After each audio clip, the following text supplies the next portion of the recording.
সালে জাপানে এসে ওনাকে নিয়ে আসা হয় এবং বিপ্লবী রাজবাড়ী বসু এর মধ্যেই আজাদিন বাহিনীর একটা সংগঠন গড়ে তুলেছেন। সেই আজাদিন বাহিনীর সংগঠনটা কীভাবে হয়েছে সেটার ব্যাপারে আপনাদের কিছু জানিয়ে রাখি। ব্রিটিশ আর্মিতে যে সমস্ত ভারতীয় যুবকরা ব্রিটিশ আর্মিতে চাকরি করত, সেই সমস্ত ভারতীয় যুবকদের যারা নাকি জাপান এবং জার্মানের হাতে পরাজিত হয়েছে বা অ্যারেস্ট হয়েছে বা বন্দী হয়েছে, সেই সমস্ত বন্দী সৈন্যদের নিয়ে রাজবাড়ী বসু তাদের এবং ক্যাপ্টেন মোহন সিং তাদের ভারতবর্ষের মুক্তি সংগ্রামের জন্য অনুপ্রাণিত করেন এবং তাদের আরও অনুপ্রাণিত করেন এইভাবে যে তোমাদের নেতৃত্ব দেওয়ার জন্য তৈরি হয়ে আছে নেতাজি সুভাষচন্দ্র বোস, যে নাকি স্বাধীনতার মূর্ত প্রতীক এবং সাধারণ মানুষের জন্য উনি সব কিছু ছেড়ে উনি ভারতবর্ষ ছেড়ে জাপানে চলে আসছেন।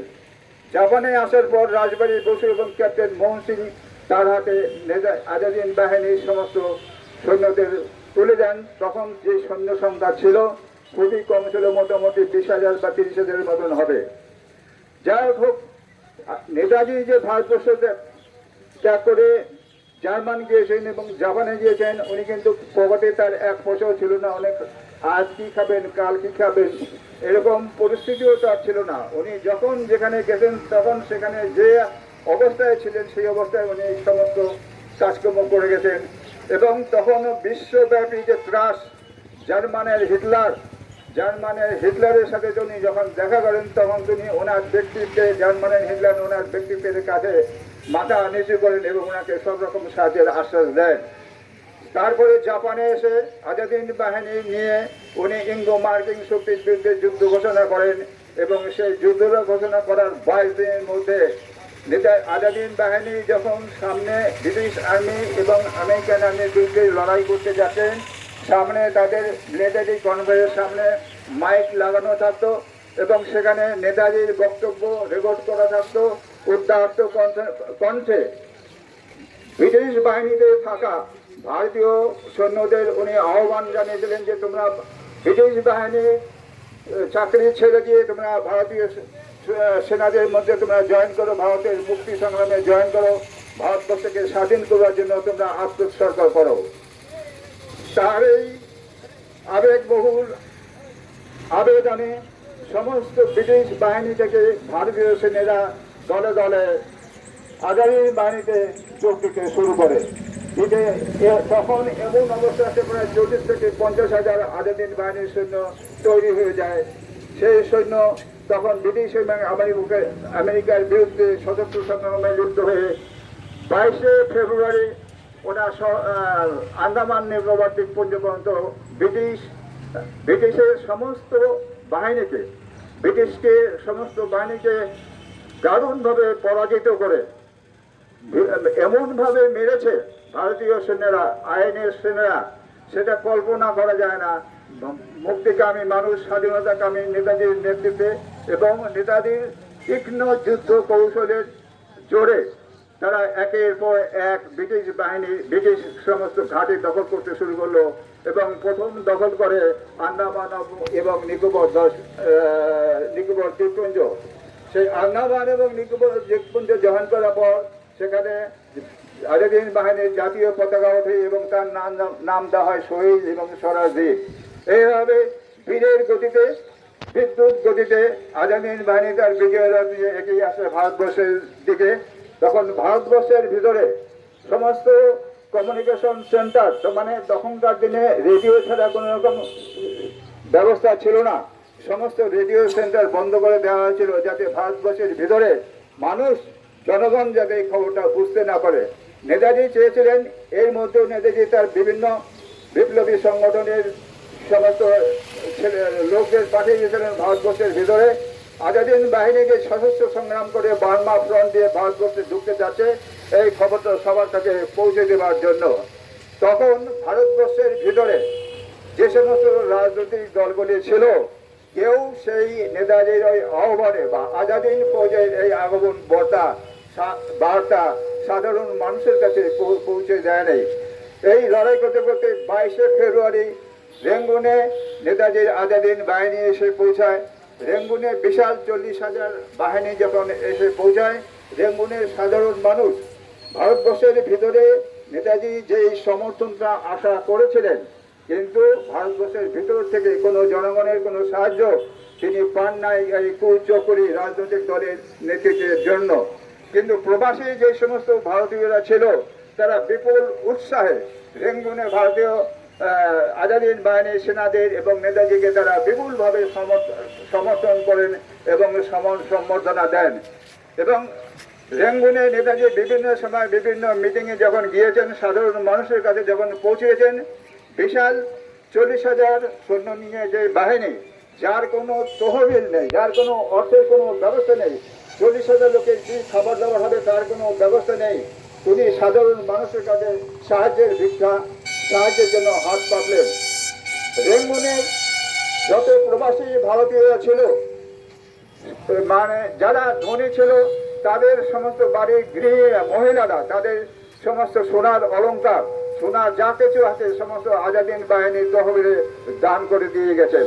বড় বড় ব্যবসায়ী যারা ছিল, তারা বহু টাকা তাদের এই আজাদিন বাহিনীর ফান্ডে জমা দেওয়ার জন্য লাইন দিয়ে দাঁড়িয়েছেন, আমি আগে দেবো, আমি আগে দেবো।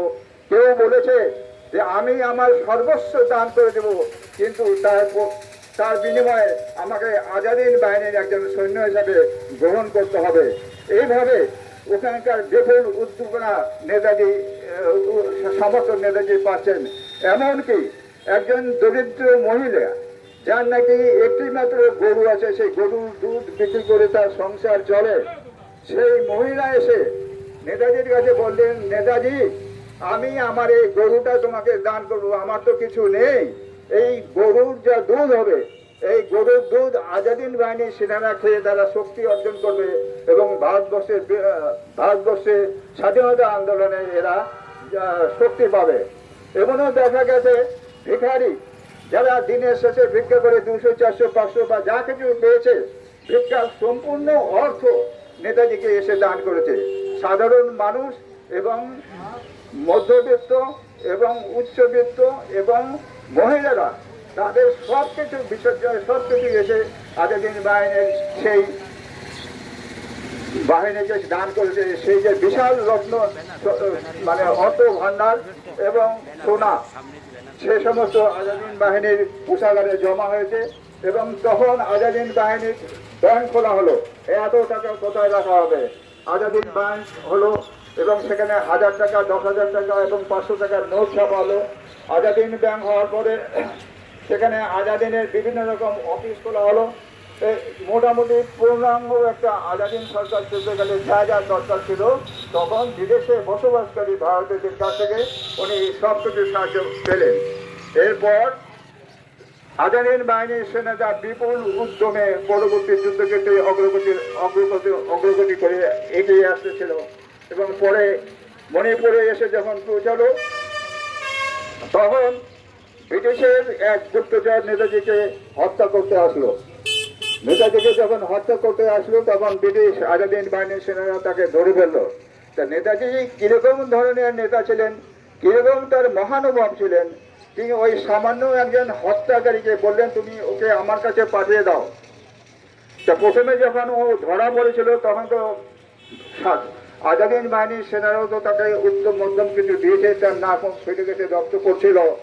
নেতাজিকে নিয়ে নেতাজির কাছে তখন যখন তাকে পাঠানো হলো, নেতাজি তাকে বসিয়ে তার ওই ক্ষত স্থানে ডেটল লাগিয়ে দিচ্ছেন, তাকে চিকিৎসা করছেন, তাকে বোঝাচ্ছেন তুমি কেন আমাকে মারতে এসেছো।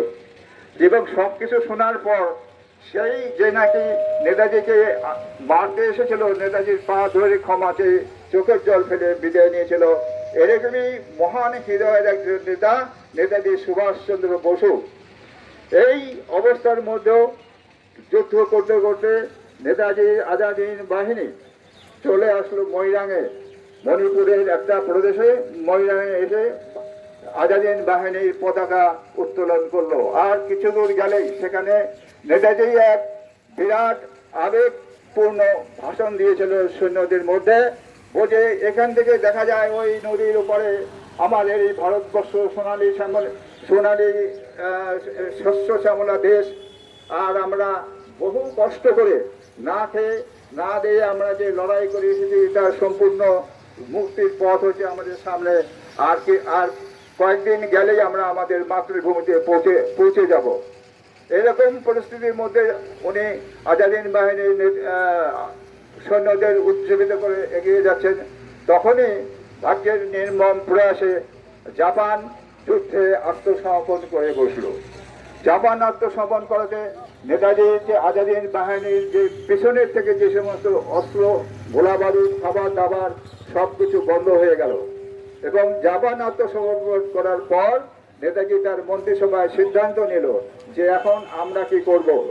কেউ কেউ বলেছিল যে আমরাও আত্মসমর্পণ করি, নেতাজিকে আত্মসমর্পণের কথা বলেছিল।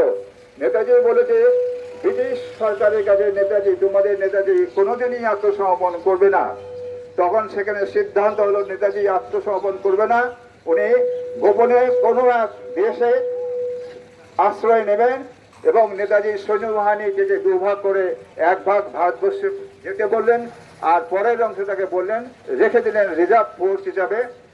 এবং সেই রিজার্ভ ফোর্স নিয়ে পরবর্তী ক্ষেত্রে ভারতবর্ষের মুক্তি সংগ্রামের জন্য উনি দ্বিতীয় দফা যুদ্ধ ঘোষণা করবেন। এই ছিল চমৎকার ঘোষণা।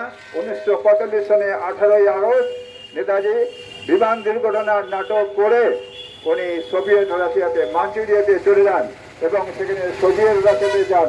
সোভিয়েত রাশিয়ার সাথে যদিও মিত্রশক্তির অংশীদার হলেও সোভিয়েত রাশিয়া নেতাজিকে সেখানে পূর্ণ মর্যাদায় তাকে আশ্রয় দিয়েছিলেন এবং তাকে সমস্ত রকমভাবে সহযোগিতা করেছিলেন। এবং সেখানে আজাদিন বাহিনীর একটা অফিস, ফরেন অফিস পর্যন্ত খুলতে সাহায্য করেছিলেন, নেতাজিকে একটা গাড়িও দিয়েছিলেন। এবং সেখানে নেতাজি সবসময় মাফলার পরে থাকতেন, মাংকি ক্যাপ পরে থাকতেন এবং ঠান্ডা বরফের মধ্যে প্রচণ্ড কষ্টতে উনি দিন যাপন করতেন। এই হলো এক কথা। দ্বিতীয় কথা হলো এরপরে শুরু হলো ভারতবর্ষের মুক্তি সংগ্রামের দ্বিতীয় পর্যায়। দ্বিতীয় পর্যায়টা কি? সে দ্বিতীয় পর্যায় হলো নেতাজি সেখানে ব্রিটিশের সাথে না, সোভিয়েত রাশিয়ায় স্ট্যালিনের সাথে নেতাজির গোপন আলোচনা হয় এবং স্ট্যালিন তখন নেতাজির এই সমস্ত যুদ্ধের প্রতিক্রিয়া দেখে, ওনার প্রতাপ দেখে উনি ওনাকে পরীক্ষা করবার জন্যই হোক বা যেগুলো ওনাকে কাজে লাগাবার জন্য হোক, যেহেতু তিনি যখন নেতাজিকে আশ্রয় দিয়েছেন তার প্রতিদানে কিছু দেবার জন্য উনি বলেন তোমার চীনে মাও সেতুংকে সাহায্য করতে হবে, চৌয়েন লাই আমেরিকার বদস্ফূর্ত সরকারকে যুদ্ধ করে মাও সেতুংকে তোমার সেখানকার ক্ষমতায় আনতে হবে। নেতাজি তার যুদ্ধের কৌশলে এবং আজাদিন বাহিনীর সুশিক্ষিত সেনা বলে খুব অল্প সময়ের মধ্যে চীনের মুক্তি সংগ্রাম ঘটিয়ে দিলেন। মাও সেতুং সেখান থেকে পালিয়ে আমেরিকায় আশ্রয় নিলেন এবং মাও সেতুং নয়, চৌয়েন লাই পালিয়ে যান চীন ছেড়ে এবং মাও সেতুং সেখানে ক্ষমতায় বসেন। মাও সেতুং নেতাজির এই যুদ্ধ কৌশল এবং তার এই বীরত্বপূর্ণ চরিত্র, তার এই ব্যক্তিত্ব দেখে অভিভূত হয়ে যান এবং তিনি বলেন তুমি আমার কাছে থাকো এবং তোমার এই যে যুদ্ধ কৌশল আমার সৈন্যবাহিনীকে তুমি কিছু শিক্ষা দিয়ে যাও। তাই দীর্ঘদিন নেতাজি চীনে অবস্থান করতেন। চীনে থেকে চীনের সৈন্যবাহিনীতে আর্মিতে বিভিন্ন পদে মাও সেতুং তাকে নিয়োগ করেন এবং তার সৈন্যদের চীনে থাকাকালীন নেতাজি চীনের সৈন্যদের যুদ্ধবিদ্যা সম্পর্কে নানা রকম কৌশল, নানা রকম থিওরি, নানা রকম শিক্ষা তাদের দিতে থাকেন। এরপরে এক নতুন অধ্যায় শুরু হয়ে গেল। নেতাজি চীনে অবস্থান করার পরে তারপর চলে আসেন তিনি ভারতবর্ষে এসে বিভিন্ন জায়গাতে উনি সন্ন্যাসীর বেশে ঘোরাফেরা করেন এবং নেতাজি যে কোন অবস্থায় ভারতবর্ষে এসেছেন এবং উনি ভারতবর্ষের ভারতবর্ষের প্রত্যেকটা অবস্থার উনি পর্যালোচনা করতে এসে যখন বুঝতে পারলেন যে দ্বিতীয় পর্যায়ে দ্বিতীয় পর্যায়ে ভারতবর্ষের মুক্তি সংগ্রাম করতে গেলে ভারতবর্ষের জনগণের যে অবস্থা, সেই অবস্থা দেখে কোনো কিছু করা সম্ভব হয় না। এবং নেতাজি যখন সোভিয়েত রাশিয়াতে ছিলেন, উনি তখন পণ্ডিত জওহরলাল নেহরুকে বুঝতে পেরেছি, জওহরলাল নেহরুকে বলেছিলেন যে আমি এক বিশ্বের শক্তিশালী রাষ্ট্রে অবস্থান করছি, আমি চিতল হয়ে ভারতবর্ষে প্রবেশ করতে চাই। এটা উনি জওহরলাল নেহরুকে পরীক্ষা করার জন্যই এটা বলেছিলেন। এবং জওহরলাল নেহরু সঙ্গে সঙ্গে সেই চিঠি ব্রিটিশ গভর্নর জেনারেলের কাছে পাঠিয়ে দেন। তিনি কত বড় বিশ্বাসঘাতক ছিলেন, মানুষের স্বাধীনতার বিরুদ্ধে কত চক্রান্ত করেছেন, এরকম বহু প্রমাণ আমরা পাবো। যাই হোক, আজকে সে বিশ্বের ত্রাস সৃষ্টি করেছে আমেরিকা, যে ব্রিটেন, সে ব্রিটেন আজ ভারতবর্ষের কাছে হাত পেতে দাঁড়িয়ে আছে। তো নেতাজি এই দীর্ঘ এত বছরের মধ্যে ভারতবর্ষকে স্বয়ং সম্পূর্ণ করেছেন আড়াল থেকে। নেতাজির একটা ভারতবর্ষে যে শাসন ব্যবস্থা চলছে, তার পাল্টা শাসন ব্যবস্থা নেতাজির একটা চেইন আছে। সেই চেইন অনুযায়ী সারা পৃথিবীতে ওনার নেতাজির বিভিন্ন কর্মকাণ্ড সারা পৃথিবীতে, এমনকি বিশ্বের শত্রু রাষ্ট্রেও তার চেইন রয়ে গেছে, যেখান থেকে তিনি কাজ করেন। আজকে ভারতবর্ষে আমরা যাকে দেখছি, ভারতবর্ষের বিদেশ দপ্তরে বা নানা রকম অফিসার, যারা অজিত ডোভাল বা জয়শঙ্করের মতন যে সমস্ত IAS অফিসার দেখছি, তারা ভারতবর্ষের জন্য, ভারতবর্ষের বিভিন্ন আমেরিকার সাথে যে সমস্ত কূটনৈতিক চালাচ্ছেন, যে সমস্ত কথাবার্তা বলছেন, বীরত্বপূর্ণভাবে ভারতবর্ষের সঙ্গে তাদের সাথে কথা বলছেন, এরকম হাজার হাজার এজেন্সি সারা পৃথিবীতে নেতাজির বিস্তার করা হয়েছে। উনি এমন কোনো দেশ নাই যেখানে ওনার এজেন্সি নেই। তাই ব্রিটিশ এবং আমেরিকার যে বিখ্যাত CIA এজেন্ট, তাকে হার মানিয়ে নেতাজি তার নিজস্ব নেটওয়ার্ক করেছেন। এবং আগামী দিনে খুব শীঘ্রই, বর্তমান অবস্থাতে আজকে আপনারা বিভিন্ন টিভিতে এবং স্মার্টফোনে বা খবরের কাগজে এই সমস্ত খবর এখন পাবেন না, দেখতে পাবেন কীভাবে আমেরিকাকে একের পর এক চালে কুপাঘাত করছেন, আমেরিকার অর্থনৈতিক নীতিকে কীভাবে পর্যদস্ত করছেন, কীভাবে বাংলাদেশে আমেরিকা যে হাত দিয়েছেন তাকে কীভাবে প্রতিরোধ করছেন, কীভাবে নেপালে যে গণ্ডগোল ভারতবর্ষে অশান্তি সৃষ্টি করার জন্য সেখানে কীভাবে তাকে সমাধান করছেন। এমনকি আপনারা, এটাও আপনাদের বলে রাখি, ভারতবর্ষে অশান্তি সৃষ্টি করার জন্য ভারতবর্ষ আমেরিকার ডিপ স্টেট থেকেও কোটি কোটি টাকা ছড়ানো হচ্ছে, যাতে ভারতবর্ষের এই রাজনৈতিক ব্যবস্থাটাকে নষ্ট করে দেওয়া যায়, ভারতবর্ষে যাতে অশান্তি সৃষ্টি করা যায়। যদিও সেই অশান্তি সৃষ্টি করতে কিছুটা সম্ভব হলেও হতে পারে, যদি সম্ভব হয় তাহলে আমরা বলে রাখি, এটাও নেতাজির একটা পরিকল্পনা। ভারতবর্ষে নেতাজি আমেরিকা তার ডিপ স্টেটের মাধ্যমে ভারতবর্ষের রাজনীতির মধ্যে যদি অশান্তি সৃষ্টি করে, এবং একটা সময়তে হয়তো দেখা যাবে ভারতবর্ষে কোনো লিডার নেই, ভারতবর্ষে দেশ চালানোর মতো কোনো লিডার পাওয়া যাচ্ছে না, এবং একটা অবস্থা তখন আসবে, আপনারা এটা দেখে নেবেন। আমি বলে যাচ্ছি যে তখন সম্পূর্ণ ভারতবর্ষ ইমার্জেন্সি ডিক্লেয়ার হবে, মিলিটারির হাতে চলে যাবে। সেই মিলিটারি হাতে যখন শাসন ব্যবস্থা যাবে, টোটালটাই কবজা করবে নেতাজি সুভাষচন্দ্র বসু। তাই আজ আর বেশি কিছু বলার সময় নেই। আপনাদের সামনে বিদায় নেওয়ার সময় একটা কথাই আমি বলবো, যে 40,000, 50,000, 60,000 যে আজাদিন বাহিনীর সেনারা ছিল, যারা নাকি যাদের